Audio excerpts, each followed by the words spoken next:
আসসালামু আলাইকুম। আমাদের পেজে পূর্বের ক্লাসটায় আমাদের পূর্বের ক্লাসের বিষয় ছিল, ওইখানে আমরা শিখেছিলাম যে ভগ্নাংশ কাকে বলে, ভগ্নাংশ কত প্রকার ও কি কি, ভগ্নাংশ হইতে গেলে যে সত্যগুলো আছে এই সম্বন্ধে আমরা আলোচনা করছিলাম। আজকে আমাদের যে মেইন উদ্দেশ্য, সেই উদ্দেশ্যের কাঙ্ক্ষিত আলোচনায় আজকে আমরা চলে এসেছি, অর্থাৎ কাঙ্ক্ষিত টিউটোরিয়ালে আজকে আমরা চলে এসেছি যে ভগ্নাংশের যোগ বিয়োগ। এই যে ভগ্নাংশের যোগ বিয়োগ, এটা ম্যাক্সিমাম স্টুডেন্টের সমস্যা থাকে। আমি আমার ছোট ভাইকে মেনশন করে বলছি যে আমার ছোট ভাই সাব্বির, এটা আমি শিখাইছি ইন্টারে এসে শিখাইছি, এই ভগ্নাংশের যোগ বিয়োগ শিখাইছি। এখন এক ছোট ভাইরে আমি শিখাইতেছি, আমার ছোট ভাই রেদওয়ান। আরে রেদওয়ানের নামটা লিখতে ভুল করলাম, রেদওয়ান। এই যে আমার ছোট ভাই রেদওয়ান, এরপরে ক্লাস 9-এ এর আমি শিখাইতেছি এই ভগ্নাংশের যোগ বিয়োগ। এইখানে আসলে সমস্যা, যেইটা আমাদের শেখানোর কথা ছিল কোথায়, ক্লাস 4 অথবা 5-এ, 4 অথবা 5-এর মধ্যে প্রত্যেকে শেখানো উচিত ছিল ভগ্নাংশের যোগ বিয়োগ। কিন্তু এই যে রেদওয়ান এবং রেদওয়ান কোন ক্লাসে শিখাইতেছি, আমি ক্লাস 9-এ শিখাইতেছি, ক্লাস 9-এ শিখাইতেছি। এবং আমার ছোট ভাই, আমার খুবই কাছের ছোট ভাই সাব্বির, এই যে সাব্বির রে আমি এটা শিখাইছি হচ্ছে হলো যখন সে পরে এইচএসসি লেভেলে এসে এর আমি ভগ্নাংশ যোগ দিয়ে শিখেছি। শুধু এই ভগ্নাংশ না, আমাদের এই ভগ্নাংশ সহ আরো একটা বিষয়ে যে এইরকম আর একটা কমন বিষয় আছে যেটা প্রত্যেকের সমস্যা, সেই বিষয়টা হচ্ছে middle term. Middle term, middle term. দেখা যায় যে গণিতের ম্যাক্সিমাম সমস্যায় ভগ্নাংশের যোগ বিয়োগ করতে পারে এবং মিডল টার্ম করতে পারে না। ইনশাল্লাহ আশা করি যে আজকের ক্লাসে যারা আমাদের এই ক্লাসটা মনোযোগ দিয়ে দেখবে, ইনশাল্লাহ তাদের আর এই ভগ্নাংশের যোগ বিয়োগ নিয়ে কোনো সমস্যা থাকবে না। এরপর মিডল টার্ম নিয়ে এর পরবর্তী ক্লাসটা আমরা ইনশাল্লাহ আসবো, মিডল টার্মের ক্লাস থাকবে আমার পেজে ইনশাল্লাহ। এরপরই আমরা সকলেই মিডল টার্মটাও ভালোভাবে শিখতে পারবো। আচ্ছা, বেশি কথা না বাড়িয়ে আমরা আমাদের মেইন টপিকে চলে আসছি। তাহলে আমরা আজকে কি শিখবো? আজকে আমাদের শেখানোর বিষয় হচ্ছে হলো ভগ্নাংশের যোগ এবং ভগ্নাংশের বিয়োগ। তাহলে আমরা এর আগে কিন্তু আমরা জানছি যে ভগ্নাংশ জিনিসটা কাকে বলে, কয় প্রকার, কি কি কি কি সত্য থাকতে হবে ভগ্নাংশ হইতে হলে, এগুলো বিষয়ে আমরা কত ক্লাস শিখছি। তাহলে আমরা আজকে আমাদের মেইন বিষয়ে আমরা চলে আসি যে ভগ্নাংশের যোগ। তাহলে ভাই আমরা একটা ভগ্নাংশ লিখি, ভগ্নাংশের সংখ্যা একটা লিখি, যে প্রথমে লিখলাম কত 5/6 লিখছি, প্লাস লিখছি কত 7/3। এই যে দুইটা সংখ্যা, এদের আমরা যোগ করব।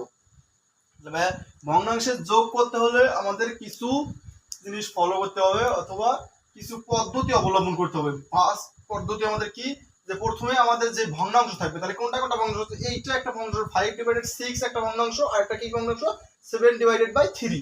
তাহলে এই ভগ্নাংশগুলো যদি আমরা নাম ধরে একটু বলি যে এইটা কি ভগ্নাংশ, এটা কি ভগ্নাংশ, এখানে কিন্তু দুইটাই কি ভগ্নাংশ আছে, প্রত্যেকটাই কিন্তু এখানে আছে হচ্ছে হলো অপ্রকৃত ভগ্নাংশ। অর্থাৎ অপ্রকৃত ভগ্নাংশ করা যাদের হচ্ছে পি এর মানটা বড় তারা হচ্ছে অপ্রকৃত ভগ্নাংশ। তাহলে এখানে কিন্তু প্রত্যেকই আছে অপ্রকৃত ভগ্নাংশ। তাহলে আমরা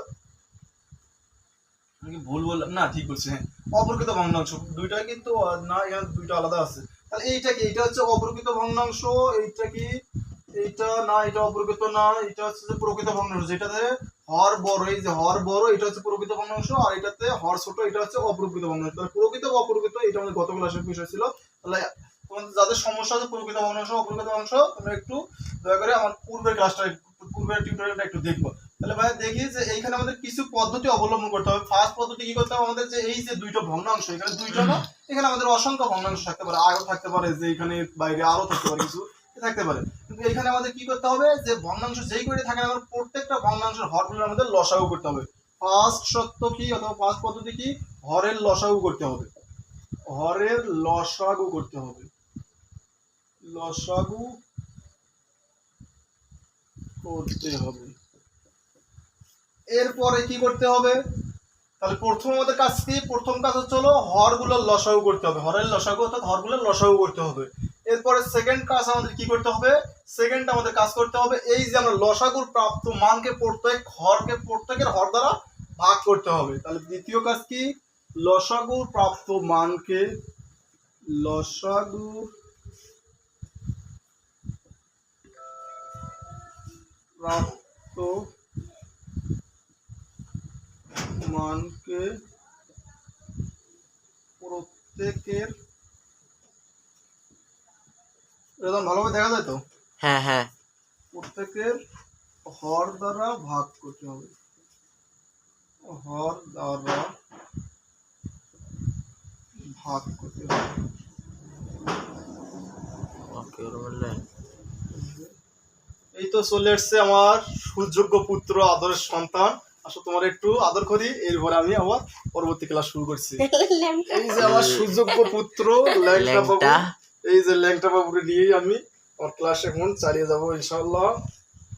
কেউ বিরক্ত হবে না, কারণ আমার পুত্র এমন যে সে আমার পাইলে আর কিছু তার লাগে না, এই জন্য সে দেখে আমার ঠিক থাকতে পারে না, দেখলেই কান্না শুরু করে। এই জন্য আমি একটু ডিস্টার্ব করছি। বাবু তুমি একটু চলে যাও। আচ্ছা তুমি চলে যাচ্ছ? আসো আসো আসো কাকা আসো। আচ্ছা তাহলে আমাদের দ্বিতীয় নম্বর বিষয়টা কি? দ্বিতীয় নম্বর বিষয়টা কি যে আমাদের যেই আমরা লসাগুর প্রাপ্ত মান পাইছি, লসাগুর প্রাপ্ত মানকে প্রত্যেকের হর দ্বারা ভাগ করতে হবে। বা আমরা আপাতত শুধুমাত্র জানি যে এই পদ্ধতিগুলো আমাদের অবলম্বন করতে হবে। এরপর আমরা পদ্ধতিগুলো অবলম্বন করবো, যেহেতু আমরা অঙ্কটা ফুল স্টেপ বাই স্টেপ করাবো, তাহলে আমরা এরপরে আমরা জানবো যে আসলে হরগুলো কিভাবে লসাগু করলাম, কিভাবে প্রাপ্ত মানকে ভাগ করলাম, একটু পরে জানবো। আপাতত আমরা মনে রাখি যে এই পদ্ধতিগুলো আমাদের অবলম্বন করতে হবে। তাহলে আমাদের থার্ড পদ্ধতিটা কি? থার্ড পদ্ধতি যে এই যে আমরা এখানে কি করলাম, যে হরগুলোর দ্বারা প্রাপ্ত মানকে ভাগ করলাম, যেই আমরা ভাগফলটা যেটা পাইছি প্রত্যেকের একটা একটা করে ভাগফল পাবো। তাহলে এই ভাগফলকে কি করব? ভাগফলকে প্রত্যেকের লব দ্বারা ভাই নিচে আর দেখাইবে না, নিচে দেখা যাচ্ছে না? এই লাইনের পর আর দেখায় না। করতে হবে, এই কাজটা করতে হবে।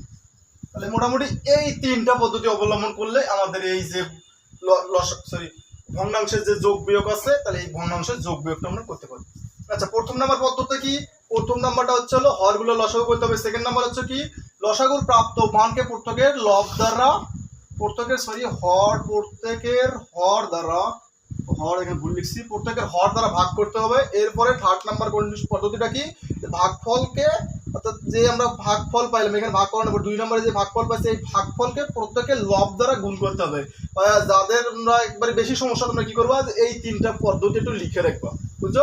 দেখবা যে লিখে রেখে 2, 3, 4, 5 যখন প্র্যাকটিস করো, এরপরে তোমাদের কিছু লাগবে না, বুঝছো?